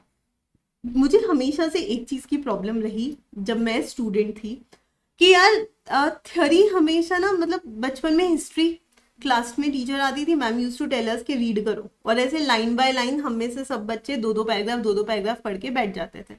इतना खराब लगता था ना कि कुछ समझ ही नहीं आ रहा। क्या आप हमें नहीं बता सकते थे बिल्कुल कहानी की तरह कि यार अकबर के टाइम में ऐसा था, ऐसा था, इस तरह से हुआ, ये फाइट हुई, ये हुई, ये शायद हमें याद हो जाते हैं उसके बाद में, लेकिन आपने तो उसे एकदम टिपिकल थ्योरी की रीडिंग बनाकर छोड़ दिया। लॉ में मैंने एक चीज सोची थी, मैं बिल्कुल वैसा नहीं करवाने वाली हूँ तुम लोग को कि भैया मैं मॉड्यूल खोल रही हूँ और तुमको रीड करा रही हूँ। पहले हम कॉन्सेप्ट हमारी भाषा में समझेंगे और फिर हम उससे रिलेट करेंगे बुक की लैंग्वेज से। Okay, and let me tell you, your module is also very good. मेरे नोट्स भी बहुत अच्छे हैं ताकि तुमको बहुत इजीली, बहुत प्यारे तरीके से टॉपिक समझ में आ जाए। Okay right, are we good with this thing? Law is always love भाई, प्यार तो होने ही वाला है इस सब्जेक्ट से। Okay, and this was just the trailer dude. इतने कलरफुल स्लाइड्स हैं, ऐसे ही मजेदार तरीके से हम पढ़ेंगे। Okay, are we fine with this everyone? आगे बढ़ जाऊं? चलो फिर बढ़ते हैं नेगोशिएबल इंस्ट्रूमेंट एक्ट 1881 पे। What is this negotiable instrument? कल मैंने थोड़ा सा बताया था उसके बारे में। ये भी बहुत पुराना एक्ट है लेकिन बहुत ही ज्यादा इंपॉर्टेंट एक्ट है। नेगोशिएबल इंस्ट्रूमेंट्स क्या होते हैं? नेगोशिएबल इंस्ट्रूमेंट ऐसे इंस्ट्रूमेंट जिसको लेकर कुछ चेंजेस किए जा सकते हैं। Bill of exchange, promissory note या चेक्स, ये तीन ऐसे इंस्ट्रूमेंट है जिसके बारे में बात की जाती है। ऑल्दो ये है 1881 का लॉ, तो इसमें बहुत सारी चीजें हैं जो हमें बहुत एंशियंट लगेगी। नहीं, chapter number 1 is contract act, don't worry. And contract act हम लोग बहुत इंटरेस्टिंग तरीके से कल से फुल फ्लेज में चालू कर रहे हैं। अभी हम लोग रेगुलेटरी फ्रेमवर्क का एक्चुअली मैं ऑलमोस्ट आधा चैप्टर तुमको करा चुकी हूँ, लेकिन एज आई सेड मैं कॉन्ट्रैक्ट के एटलीस्ट 2-3 यूनिट्स कराने के बाद रेगुलेटरी फ्रेमवर्क कराऊंगी ताकि तुम रिलेट कर पाओ। नहीं तो regulatory framework is like very procedure है, ये कोर्ट होते हैं, ये मिनिस्ट्रीज होती है, ये होते हैं, फिर आपको मजा नहीं आएगा। मजा आना चाहिए पढ़ने में, है ना? देखो एक सिंपल सी चीज ध्यान रखना, मुझे जितना पता है, ऑल्दो मैंने अभी तक आप लोगों से उस डिटेल में बात नहीं करी है, लेकिन जितना मुझे पता है कि नॉर्मली सीए में बच्चा अपनी मर्जी से आता है। मतलब सब लोग कह भी दे तो भी इंसान खुद डिसीजन लेकर आता है कि हाँ अब मेरे को सीए करना है। और अगर तुम अपनी मर्जी से ये कोर्स में आए हो तो ये कोर्स को एंड तक तुम प्यार करते रहने चाहिए। देखो हमेशा ना सीए कोर्स के लिए कहा जाता है it is a journey, right? It is a journey जो कि एक छोटे से स्टूडेंट को, कल भी मैंने आपको बताया था, छोटे से बच्चे की तरह ही आए who don't know anything, but जब आप यहाँ से निकलोगे ना इंडस्ट्री में, आपको एक वर्किंग प्रोफेशनल की तरह देखा जाता है। एक freshly qualified chartered accountant fresher की तरह ट्रीट नहीं किया जाता है। हमें डायरेक्टली मैनेजरियल पोजीशन दी जाती है, हमारे अंडर लोग दिए जाते हैं जो हमसे पहले से काम कर रहे हैं। ओके, तो जब मैंने मेरी पहली कंपनी ज्वाइन करी थी तभी यही हुआ था। आई हैव बीन गिवन 3 लोगों का टीम, छोटा सा टीम दिया था 3 जनों का, और वो तीनों लोगों के पास 3-3 4-4 साल का उसी कंपनी का एक्सपीरियंस था। मुझे उनका बॉस बना दिया and I knew nothing about things, right. मुझे स्किल था, मुझे सीए में जो पढ़ा था वो नॉलेज था, लेकिन कंपनी में काम कैसे होता है वो थोड़ी पता था। मैं तो अपनी ट्रेनिंग पर थी 1 महीना and they were actually coming and reporting to me. That is the position of a chartered accountant, look at it. तो जब हम इस कोर्स में एंटर हुए, हमारी मर्जी से एंटर हुए, तो जब तक ये कोर्स खत्म नहीं होगा ना, तब तक इससे प्यार करते रहना है।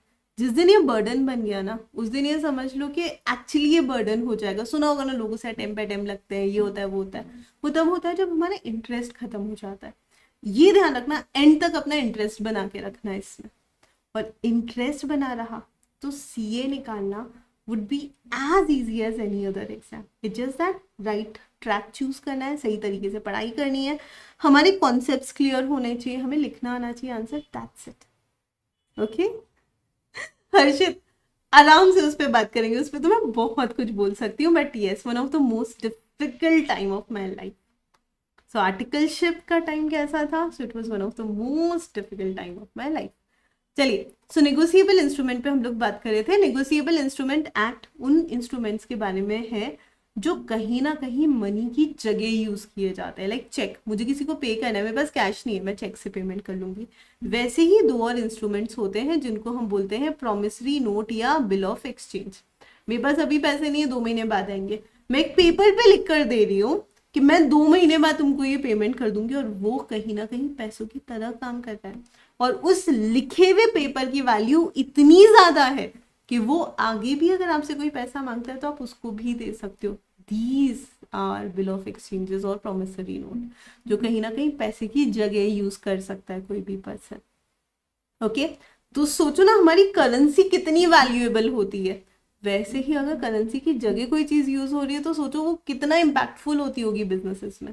That is negotiable instrument, very interesting act, however very very ancient act, and हम लोग इसको बहुत अच्छे से पढ़ेंगे।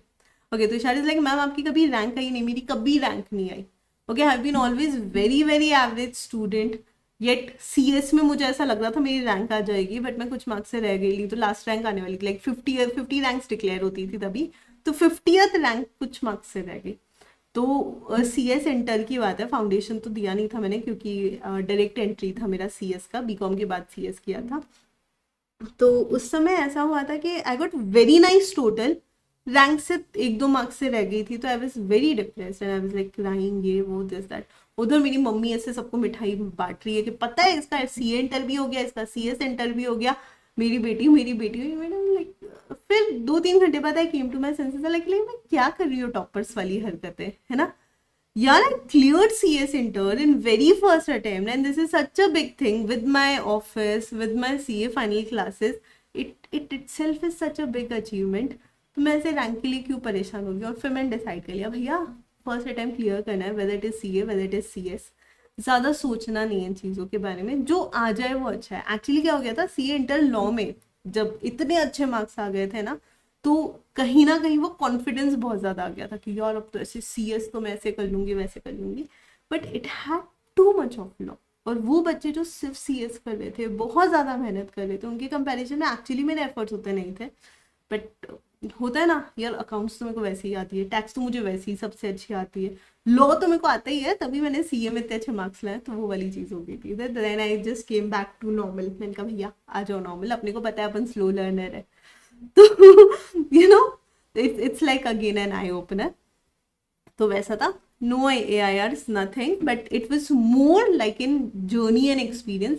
बट इतना बोलूँगी कि बहुत अप्स और डाउन्स आए, बहुत प्रॉब्लम्स आई, एंड एक चीज़ जो सबसे अच्छी रही थ्रू आउट वो ये थी कि इस कोर्स से इंटरेस्ट कभी नहीं गया। एंड जेन्युइनली बता रही हूँ, एक पैशन था, CA करनी है, और वो पैशन क्योंकि एंड तक रहा इसलिए मैं CA बन गई।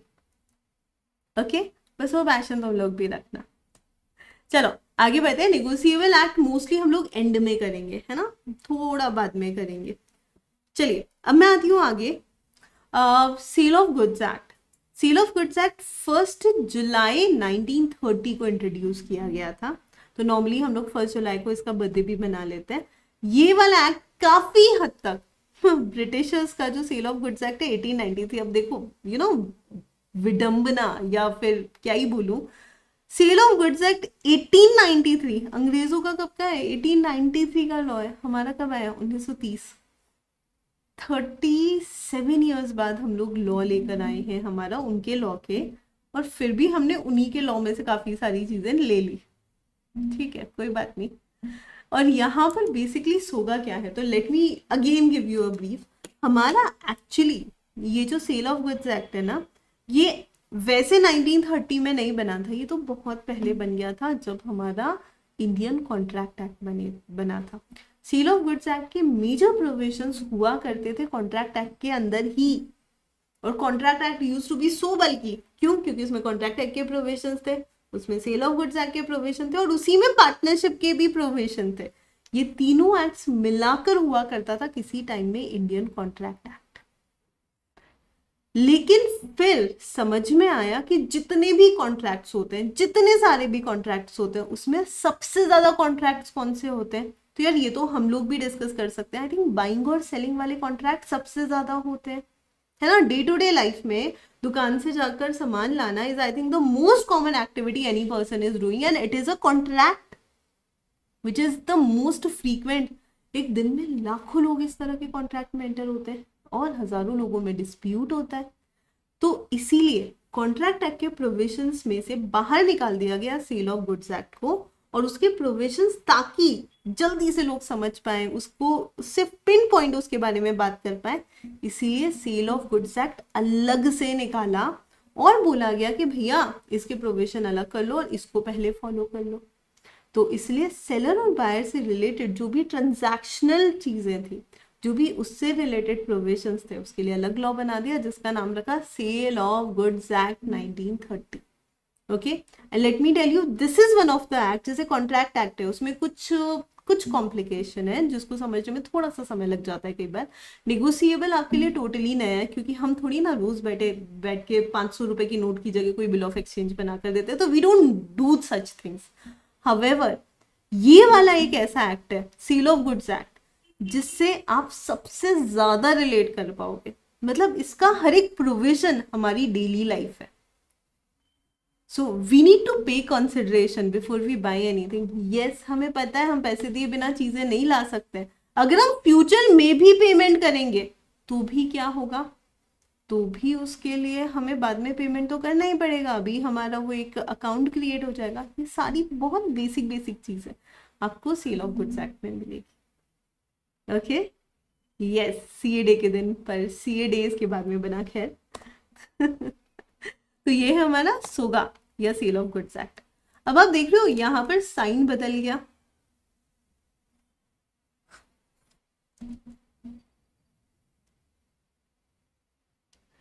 देखा, हमारे पास वक्त नहीं है, नोट कैसे बनाए, नोटबुक खरीद कर लेकर आओ बेटा। बुक नहीं है तो भी कोई बात नहीं, मैं सब बता दूंगी। एक बार ये पहले पढ़ लो, फिर लास्ट के 10 मिनट में तुमको सब बताती हूँ। ओके, हाँ, साइन तो बदल गया। अब क्या लिखा हुआ है, सत्यमेव जयते। इवन दो 1935 में इंडियन गवर्नमेंट एक्ट पास किया था ब्रिटिश पार्लियामेंट ने, लेकिन इंडियन पार्टनरशिप एक्ट पूरी तरीके से हमारे हिसाब से बना था। इवन तो हमने काफी सारे प्रोविजंस बोरो किए हैं इंग्लिश लॉ से, लेकिन हमारा partnership act is the most flexible partnership act which one can imagine. उस समय जो इंडियन इकोनॉमी थी, उस समय जो देश की हालत थी, वो सब कुछ कंसिडर करते हुए जिस तरीके का हमें एक ऑर्गेनाइजेशनल स्ट्रक्चर चाहिए था बिजनेसेस को चालू करने के लिए, वो इस एक्ट ने हमें दिया। ओके, अगर मुझे किसी के साथ मिलकर बिजनेस करना है और वो कोई मेरी फैमिली का हिस्सा नहीं है, उसके साथ अगर मैं HUF नहीं बना सकती हूँ, क्या मैं उसके साथ कोई और तरीके का बिजनेस एंटिटी बनाती हूँ तो काम होगा?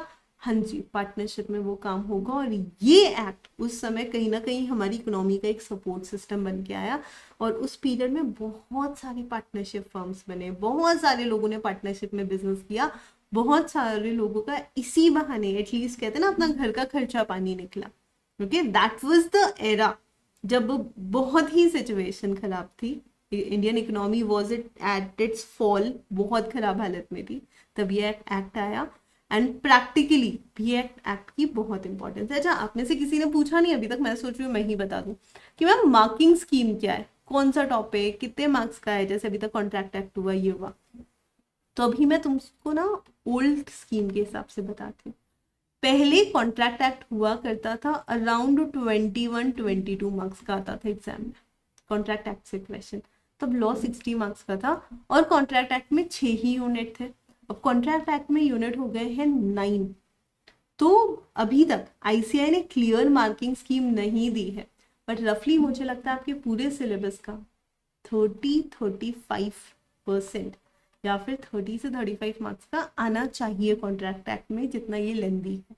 Okay, this is my view. Similarly अगर मैं नेगोशिएबल इंस्ट्रूमेंट की बात करूँ, ये तो पहले था ही नहीं, है ना, तो इसको अभी एक काम करते हैं, सिर्फ इतना लिखकर छोड़ देते हैं। ओल्ड में तो 0 मार्क्स का था, न्यू में कितने मार्क्स का है हम लोग बात करेंगे, पर वैसे ये टॉपिक इंटरमीडिएट में था। पहले इंटर से इसको उठाकर फाउंडेशन में डाला गया और इंटर में भी 10-12 मार्क्स का पूछा जाता था। तो मुझे ऐसा लगता है 12 से 15 मार्क्स का आना चाहिए ये भी। Okay, sale of goods act normally 16 marks का पूछा जाता था ओल्ड सिलेबस में with 4 units.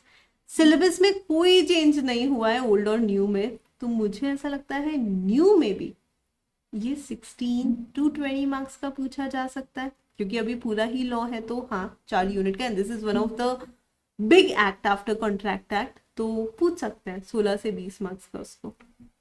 Okay, what about partnership act? तो पार्टनरशिप एक्ट हमारे ओल्ड सिलेबस में आता था करीब 13 से 15 मार्क्स का, है ना, मोस्टली लाइक 15 मार्क्स का आ जाता था। न्यू सिलेबस में भी मैं मैक्सिमम इसको 15 मार्क्स का ही कंसिडर कर रही हूँ, because again no change in partnership act, क्योंकि पूरा पार्टनरशिप एक्ट पहले भी एप्लीकेबल था, अभी भी है ना, तो कुछ चेंज नहीं हुआ, एज इट इज है। और अभी मुझे इसका मार्किंग भी सिमिलर ही लग रहा है। Next, coming to limited liability partnership act. चलो पहले मार्क्स के बारे में बात कर लेते हैं और फिर इसके बारे में बात करेंगे। तो ओल्ड सिलेबस में ये था 5 मार्क्स का और बहुत डिटेल में था, पूरा एलएलपी था, पता है हमारे सिलेबस में। न्यू में भी मुझे लगता है 5 मार्क्स का होगा, लेकिन अब सिलेबस हो गया है कम। एलएलपी के जो मोस्ट डिफिकल्ट प्रोविजंस थे वो अब सारे चले गए हैं सीए इंटरमीडिएट में, और फाउंडेशन में इजी वाला पोर्शन बचा हुआ है। कहीं ना कहीं this is a good news for you guys, काफी सिमिलर है। कंपनीज एक्ट और पार्टनरशिप एक्ट को मिला लो तो उतना ही है ये। मैम ये सब जो एक्ट है इसमें रूल्स लिखता कौन है?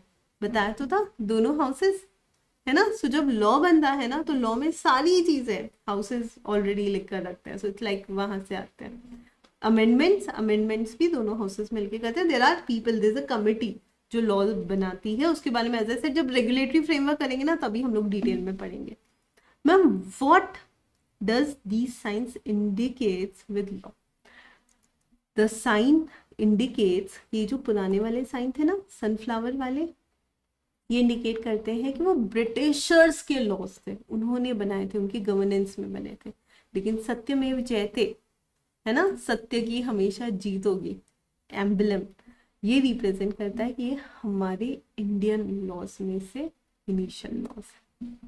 ठीक है, चलिए आगे बढ़ते हैं लिमिटेड लाइबिलिटी पार्टनरशिप पे।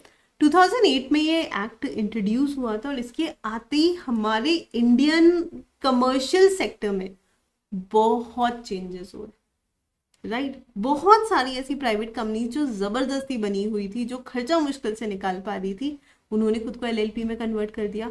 और बहुत सारे ऐसे पार्टनरशिप फर्म जो बहुत टाइम से परेशान हो रहे थे अनलिमिटेड लाइबिलिटी को लेकर, उन्होंने भी खुद को एलएलपी में कन्वर्ट कर दिया। हमारा इकोनॉमिक सिस्टम बहुत स्ट्रक्चर्ड हो गया, गवर्नमेंट कंट्रोल हो गया। और आपको पता है जो सबसे बड़ा बेनिफिट हुआ उसके बाद में, टैक्सेस ज्यादा वसूल होने लगे। पुराने पार्टनरशिप फर्म में पता ही नहीं चलता था, books of accounts banana mandatory नहीं, तो कुछ पता ही नहीं चलता था कितना ब्लैक कितना व्हाइट, कितनी इनकम कितना नहीं। लेकिन जैसे ही सब एलएलपी में कन्वर्ट हुए, सारी चीजें सामने आ गई। सो कहीं ना कहीं एलएलपी बनने से हमारे सिस्टम को तो बहुत ही ज्यादा फायदा हुआ। ओके, समझ में आई बात? एक मिनट नोट्स स्लाइड, अरे यार जरूरत ही नहीं है, सारे नोट्स देने वाली हूँ मैं, तुम चिंता मत करो। बहुत टेंशन हो रही थी मैम लॉ के लिए, बट अब लग रहा है नथिंग। अरे thank you, thank you, thank you. तो एक ही रिक्वेस्ट है यार, अगर तुम्हारी टेंशन सॉल्व हुई ना, प्लीज अपने फ्रेंड्स को बताओ, सबको जाके इन्फॉर्म कर दो कि finally you got a team जहां पर आपकी tension, because I am sure आज आप लोग का बेसिक्स ऑफ अकाउंटेंसी चालू हो जाएगा ना, उसके बाद में अकाउंट्स भी you guys gonna fall in love with. आप किसी से भी पढ़ो, मतलब लॉ में भी मैं यही बोलती हूँ, आप किसी से भी पढ़ो, आपको लॉ पसंद आने वाला है ना। सिमिलरली इन अकाउंट्स जब आप पढ़ोगे ना, you will get the same feeling. तो बस जाके सबको बताओ। Okay, okay. तो लिमिटेड लाइबिलिटी पार्टनरशिप एक्ट 2008 कहता है कि पार्लियामेंट ने इसको इनैक्ट किया था, इंट्रोड्यूस किया था, ताकि एक नए टाइप की एंटिटी बन जाए जो कहीं ना कहीं पार्टनरशिप फर्म और कंपनी की प्रॉब्लम सॉल्व कर ले, एंड प्रैक्टिकली इट डस। एक मीडियम सीए फर्म, जैसे सीए फर्म्स होती है ना, 3-4 तरह की सीए फर्म होती है। एक होती है स्मॉल सीए फर्म, जिनके पास बहुत कम काम होता है, लिमिटेड काम होता है, अकेला बंदा होता है जो खुद संभाल रहा होता है अपनी फर्म को और थोड़ा ही काम लेता है। देन अ मिडिल फर्म जिनके पास काफी ऑडिट्स होती है, काम करते रहते हैं, mediocre firm. Then big CA firm, बहुत काम होता है, करोड़ों का बिजनेस है उनके पास, है ना, क्लाइंट्स का। और फिर होती है बिग फोर्स। बिग फोर्स तो भैया बहुत अलग लेवल की चीज है।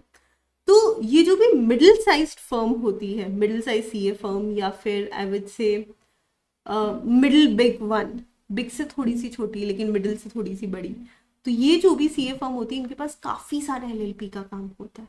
तो प्रैक्टिकली भी जब तुम आर्टिकलशिप करोगे तो एलएलपी से तुमको बहुत कुछ लेना देना है। तो मैं एक ही चीज सजेस्ट करूंगी, मार्क्स पे मत जाना, ये टॉपिक बिल्कुल छोड़ना नहीं है, हम करेंगे।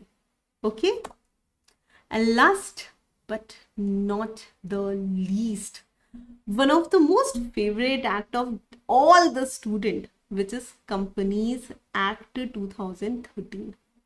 Companies Act 2013 एक ऐसा लॉ है जो हमारे पार्लियामेंट ऑफ इंडिया ने बनाया। Okay, Indian company law basically क्या करता है, कंपनीज कैसे बनती है, उनकी रिस्पॉन्सिबिलिटी क्या है, डायरेक्टर्स क्या होते हैं, कंपनी का इनकॉर्पोरेशन प्रोसीजर क्या है, डिसोल्यूशन क्या है, इस सब चीजों पर बात करती है। हमारा ये जो कंपनीज लॉ है, स्पेशली इंडिया का जो कंपनीज लॉ है, और जितना हमारे सिलेबस में है at least, it is one of the most interesting companies act. And what makes it most interesting, सारे डिफिकल्ट प्रोविजन तो इंटर और फाइनल में है ना, तो हमें तो फाउंडेशन में तो एकदम मजा ही करना है।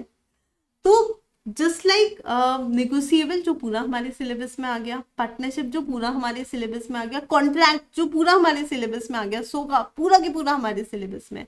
कंपनी का और एलएलपी का ये सीन नहीं है। कंपनीज और एलएलपी आप इंटरमीडिएट में भी पढ़ोगे, तो इस पर तो खैर खास ध्यान देना ही पड़ेगा तुमको, ऑप्शन नहीं है। लेकिन लेकिन यहाँ पर बेसिक्स है तो मजा बहुत आएगा। ओके, अब मैं तुम लोग को एक चीज कह रही थी, why it is like, why I said कि कॉन्ट्रैक्ट और सोगा सबसे ज्यादा रिलेटेबल है।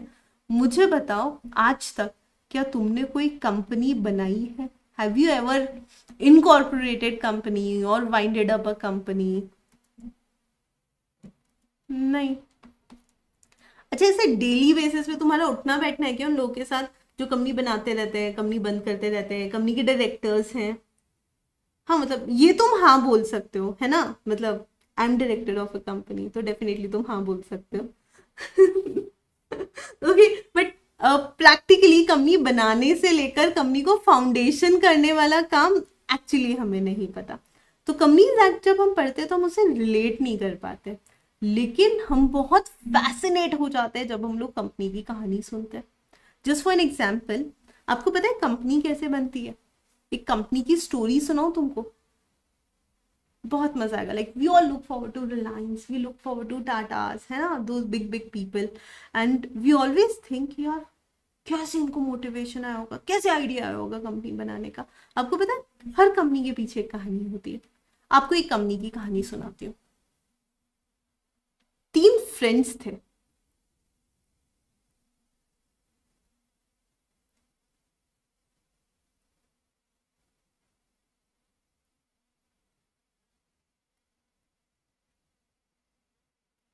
सी my drawing is very bad, लेकिन तुमको ना, जो लोग भी लॉ में से पढ़ने वाले हो, तुमको मेरी ड्राइंग तो झेलनी पड़ेगी, है ना।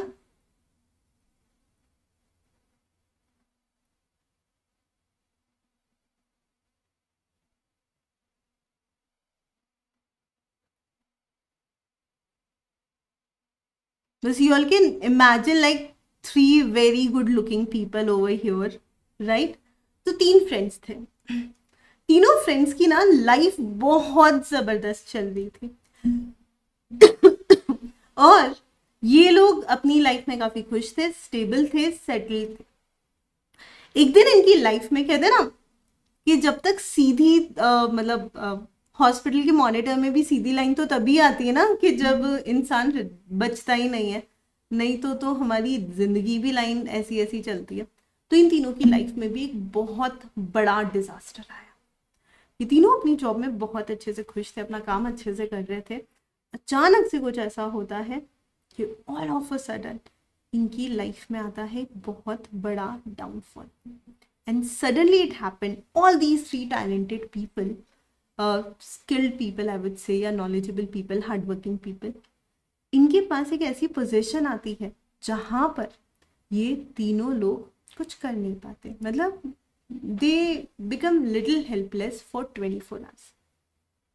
फिर ये तीनों बैठते हैं और तीनों मिलकर ये सोचते हैं कि यार ठीक है, हमारी लाइफ में इतना बड़ा डाउनफॉल आया, लेकिन हमसे कोई हमारी मेहनत तो नहीं छीन सकता, हमसे कोई हमारी किस्मत नहीं छीन सकता और हमसे कोई हमारा कैपेबिलिटी भी नहीं छीन सकता।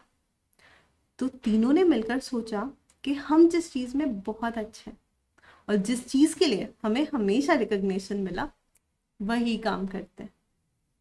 और तीनों ने मिलकर एक कंपनी बनाई।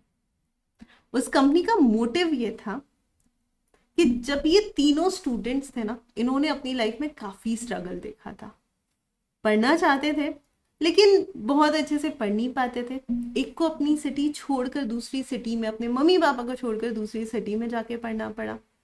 दूसरे की कहानी सिमिलर ही थी लेकिन विद अलग लेवल के चैलेंजेस। और ये जो लड़की थी, इसकी किस्मत ऐसी कहाँ, उसके मम्मी पापा ने तो पहले ही बोल दिया था कि भैया ध्यान रखना, पढ़ने के लिए तो तुमको इसी शहर में रहना है, अब तुम कैसे पढ़ते हो तुम देख लो। तो कहीं ना कहीं सही एजुकेशन नहीं मिली और फिर भी अपनी मेहनत से कैसे कैसे करके इन लोगों ने अपने टारगेट को अचीव किया। इन्होंने सोचा यार कुछ ऐसा करना है कि एटलीस्ट जो अब स्टूडेंट्स है ना, वो ये चीज ना फेस करे। और पहले भी ये तीनों यही काम करते थे। तो इन तीनों ने मिलकर अपनी एक कंपनी बनाई जिसका नाम था एकाग्रता। इन तीनों को पता था, इससे पहले किसी का ये थॉट प्रोसेस तो नहीं था, है ना, सीए के फील्ड में एजुकेशन लाने के लिए। तो सिर्फ एकाग्रता का नाम एकाग्रता नहीं था, उसके साथ एक टैगलाइन भी थी, न भूतो न भविष्यति। क्योंकि ये भी कंफर्म था कि कभी भी इस तरह की सोच किसी ने नहीं रखी थी। हम एविडेंट है उसके, हम एग्जाम्पल है उसके, और आगे कोई शायद ऐसी सोच रख भी ना पाए। ठीक है, क्या आप जानते हो 3 लोग कौन है by any chance? And finally एक कंपनी बनी जिसका नाम था Ekagrata private limited. Okay, to be specific, Ekagrata Eduserve private limited. यार तीसरी मैं भी हूँ। ओके, तो अंशुल सर है, निशांत सर है, मैं हूँ। हम तीनों, जेन्युइनली बता रही हूँ, 18th को एक हादसा हुआ, 19th को हम तीनों साथ में थे, 20th, 21st, 22nd कुछ समझ नहीं आ रहा था, लेकिन एक चीज पक्की थी, ये करना क्या है। 28th को प्लेटफॉर्म लॉन्च हो गया, फर्स्ट से क्लासेस, एंड 12 दिन में जो ये जर्नी आज इस हकीकत पे है कि I am sitting in front of you and you know you can see this smile, मैं आप लोगों को बता नहीं सकती हूँ व्हाट ऑल थिंग्स हैपेंड। तो कभी भी अगर कोई कंपनी बनती है ना बच्चों, उसके पीछे होता है एक आइडिया, एक विजन, और वो जो विजन, वो जो आइडिया होता है, वो उस कंपनी को इस पोजीशन पे ले आता है कि कंपनी अब सबके साथ कॉन्ट्रैक्ट करती है ना। सो जब आपने एकाग्रता पे कोर्स परचेज किया तो आपको पता है आप मेरे पास नहीं है, आप निशांत सर के पास नहीं गए, आप अंशु सर के पास भी नहीं गए, आप किसके पास गए? एकाग्रता। एकाग्रता के साथ आपने कॉन्ट्रैक्ट भी कर लिया, है ना।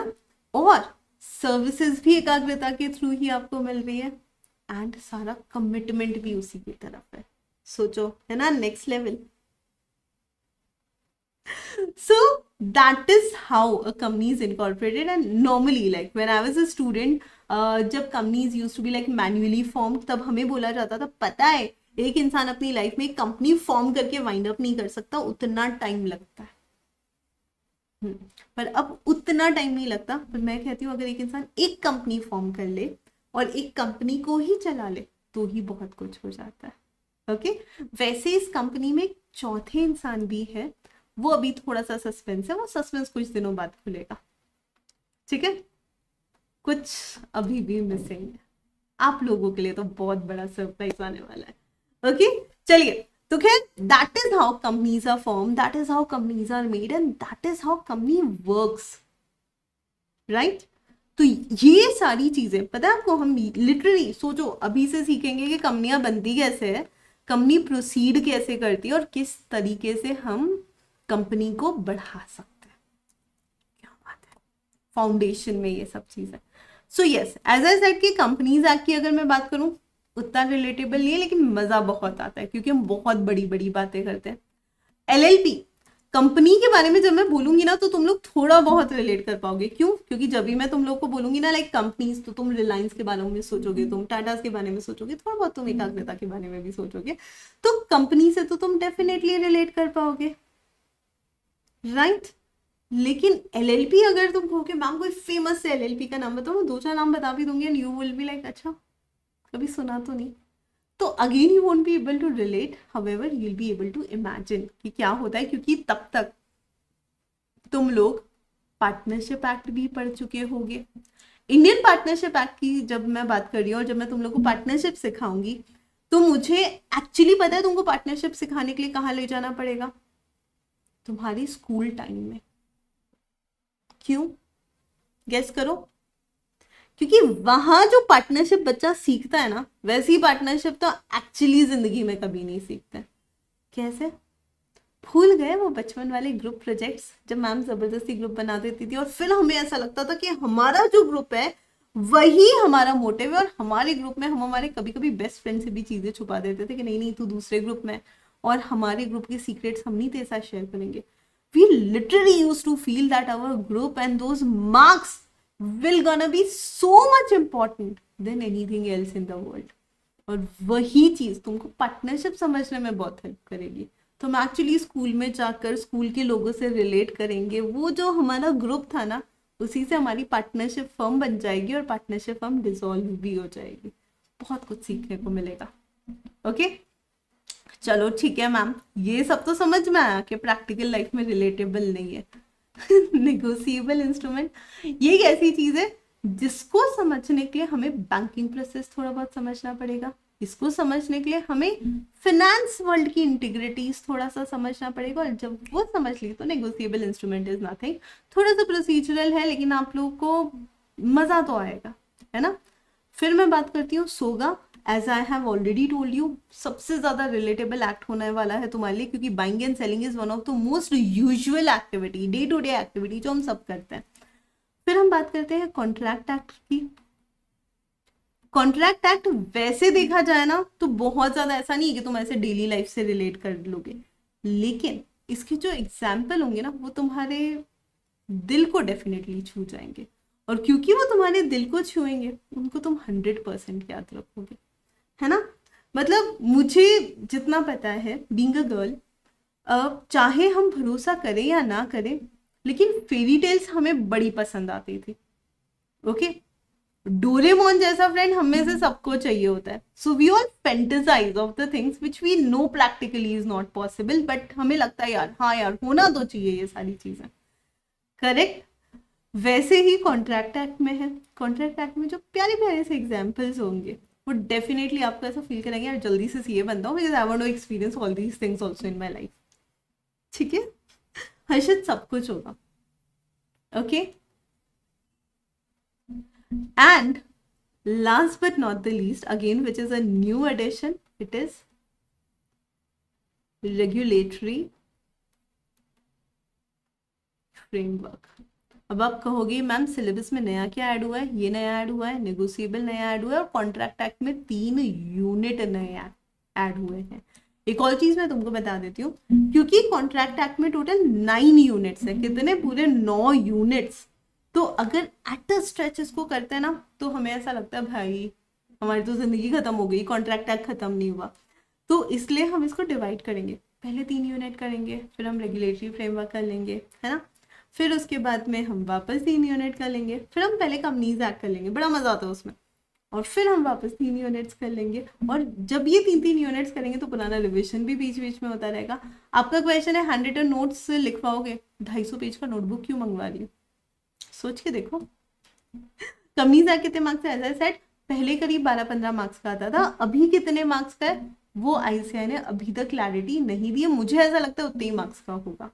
ओके, सब कुछ होगा Saurabh, question answer writing practice होगी, माइंड मैप्स बनाएंगे हम लोग, everything everything will going to happen. तो मेरे हिसाब से नया सिलेबस, यार देखो सिंपल सी चीज है, अब उसको हम लोग किस तरह से जस्टिफाई करें। तो मेरे हिसाब से पहले आपके सिलेबस में था BCR, business correspondence and reporting, वो काफी बच्चों के लिए हेडेक था, है ना, बच्चों को ऐसा लगता था क्यों ही है, और उसका जो वोकैबुलरी वाला हिस्सा था उसके लिए फिक्स क्वेश्चंस नहीं हुआ करते थे। तो वो सब कंसिडर करके ऐसा लगता है कि यार ये ठीक ही हुआ। दूसरा, मुझे हमेशा से लगता था जो लॉ का सिलेबस है पुराने सिलेबस में, that is way too much for 60 marks, 60 marks के लिए वो बहुत ज्यादा था। तो अब ये जो सिलेबस दिख रहा है ये जस्टिफिएबल है। अच्छा, एक और डिस्क्लेमर, बहुत बड़ा डिस्क्लेमर भाई, अकाउंट्स में, मैथ्स में जो तुम्हारे टॉपिक्स होंगे ना, even for that sake economics में, ऐसा होगा कि तुम्हारे ना वहाँ 2-3-4 टॉपिक्स खत्म हो जाएंगे और हमारा एक ही चैप्टर चलता रहेगा। ओके, पर ये समझना वो 4 टॉपिक कितने मार्क्स का, और यहाँ पे एक ही चैप्टर 30 मार्क्स का है भाई। तो please do not compare on that fact कि मैम पता है वहाँ 4 चैप्टर हो गए, यहाँ तो अभी भी एक चला, हाँ ये एक ही चलता रहेगा। It is so lengthy, it is so much to explain, and ultimately syllabus एक साथ खत्म होगा, ये मेरी गारंटी है। पूरा सिलेबस होगा, विद रिविजन होगा, विद नोट्स होगा। तो इतनी गारंटी मैं तुम सबको दे सकती हूँ, तुम्हारा कहीं पर भी दे वोंट बी एनीथिंग कि भैया ये नहीं हुआ है।